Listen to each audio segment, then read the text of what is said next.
సంకల్ప శక్తి గురించి చాలామంది అనేక రకాలుగా చెప్తూ ఉంటారు. పరం శాంతి.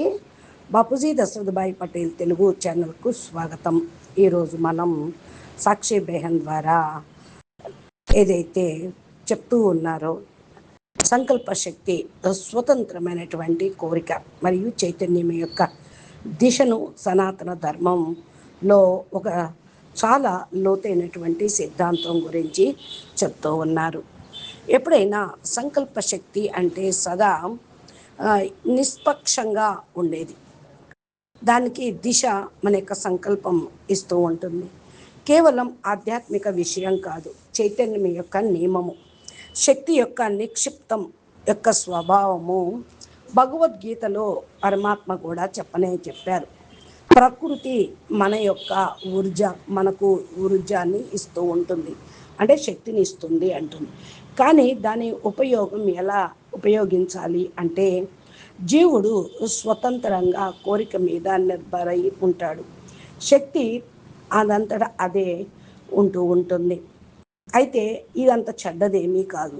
ఏ విధంగా అగ్ని భోజనం కూడా తయారు చేస్తూ ఉంటుందో అదే వినాశనం కూడా చేస్తూ ఉంటుంది. అదేవిధంగా యోగశక్తి ప్రపంచాన్ని ఉన్నతిలోకి తీసుకొని వెళ్తూ ఉంటుంది. అదే యోగశక్తి క్రిందకు కూడా పతనం చేస్తూ ఉంటుంది. అదేవిధంగా స్వతంత్రం యొక్క కోరిక ఆత్మకు వరదానము.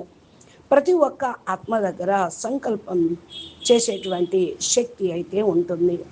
శాస్త్రాల్లో చరిత్రలో కూడా మనం చూసినట్లయితే రావణాసుడు లాంటి మహాజ్ఞాని ఉన్నప్పటికీ, తపస్వి అయిన విద్వాంసుడైన, దేవతలతోటి వరదానం ప్రాప్తి పొందినప్పటికీ కూడా అతనికి ఎందుకు పతనం జరిగింది అని అంటే తన యొక్క సంకల్ప శక్తి అహంకారము మరియు అధర్మం వైపుకు నడిపించాడు. అందుకే ఇలాంటి వ్యక్తికి చాలా ఏమంటూ ఉంటారు, మహా బ్రహ్మ జ్ఞాని అయినప్పటికీ కూడా అధర్మ మార్గంలో నడిస్తే బ్రహ్మ రాక్షసుడు సమానంగా అయిపోతారు అని.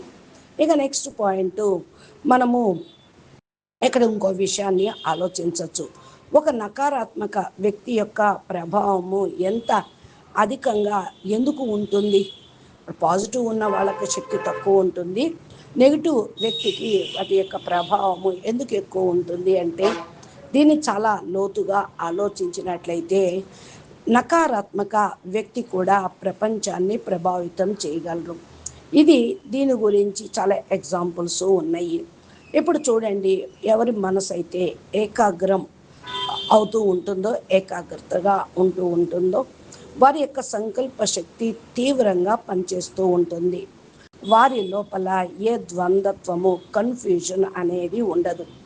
దీనితో చైతన్య యొక్క శక్తి కాన్సన్ట్రేటెడ్గా ఉండాలి. అందుకే మహాభారతంలో కూడా దుర్యోధను లాంటి వ్యక్తి ఒక నకారాత్మక సంకల్పంతో పాటు పూర్తిగా సామ్రాజ్యాన్ని, సమాజాన్ని యుద్ధం వైపుకు ప్రభావితం చేశాడు.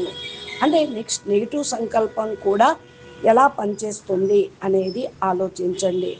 నెక్స్ట్ పాయింట్, చాలా మంచి వ్యక్తులు కలిసినప్పుడు మరి ప్రపంచాన్ని మార్చగలుగుతారు. అంటే మంచి ఆత్మలందరూ ఒక చోట గ్యాదరింగ్ అయినప్పుడు ప్రపంచాన్ని మార్చగలరు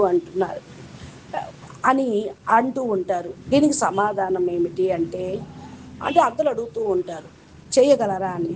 తప్పకుండా చేయగలరు. దీనికి ఒక షరతు ఉంది. అంటే ఒక కేవలం మంచి ఉండటం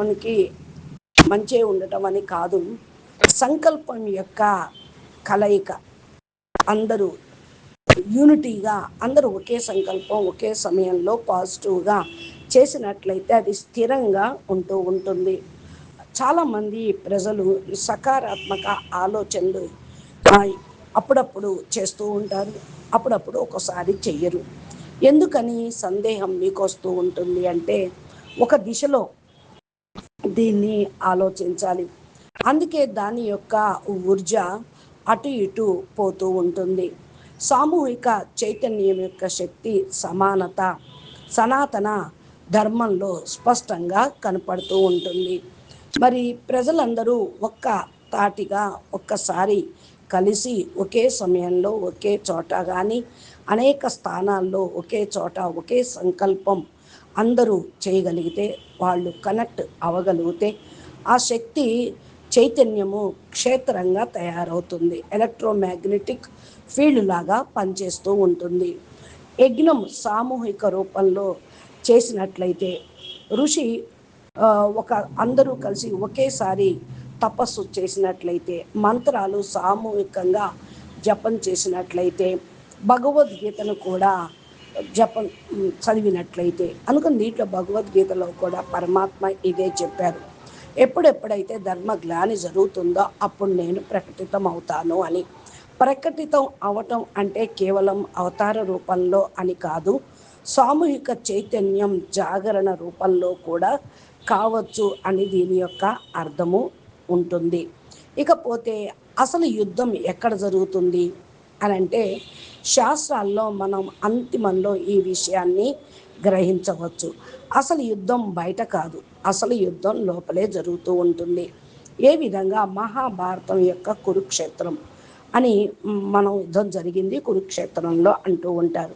ఈ మహాభారత యుద్ధము ధర్మము మరియు అధర్మానికి మధ్య జరిగినటువంటి యుద్ధం, తెలివికి అహంకారానికి మధ్య జరిగిన యుద్ధం. ప్రతి ఒక్క మనిషి లోపల ఇది ఎప్పుడూ నడుస్తూనే ఉంటుంది కదా. అంటే బయట మహాభారత యుద్ధం అని కాదు, అంతర్గతంగా ప్రతి ఒక్కరి లోపల కూడా జరుగుతూ ఉంటుందని. ఇది అంతిమ సందేశం. మీకు ఈ విషయం పూర్తిగా తెలియాలి.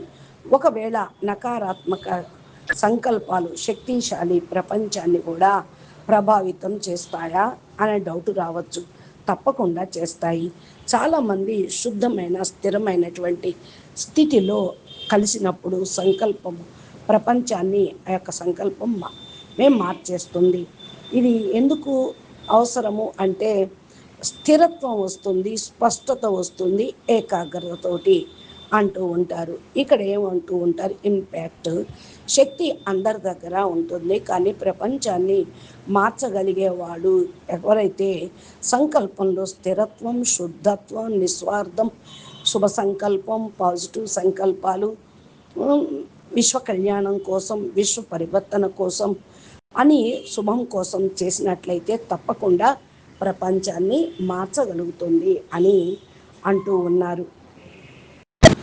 పరమశాంతి. నమస్తే, ధన్యవాదాలు. సంకల్పం యొక్క ప్రభావం గురించి బాపూజీ కూడా చాలా విషయాలు వీడియోలో చెప్పారు. మీరు బాపూజీ సద్భాయ్ పటేల్ తెలుగు ఛానల్లోకి వెళ్ళి ప్లేలిస్ట్లోకి వెళ్తే టాపిక్ అనుసారంగా బాపూజీ చెప్పినవి మీకు లభిస్తాయి. పరమశాంతి. నమస్తే, ధన్యవాదాలు.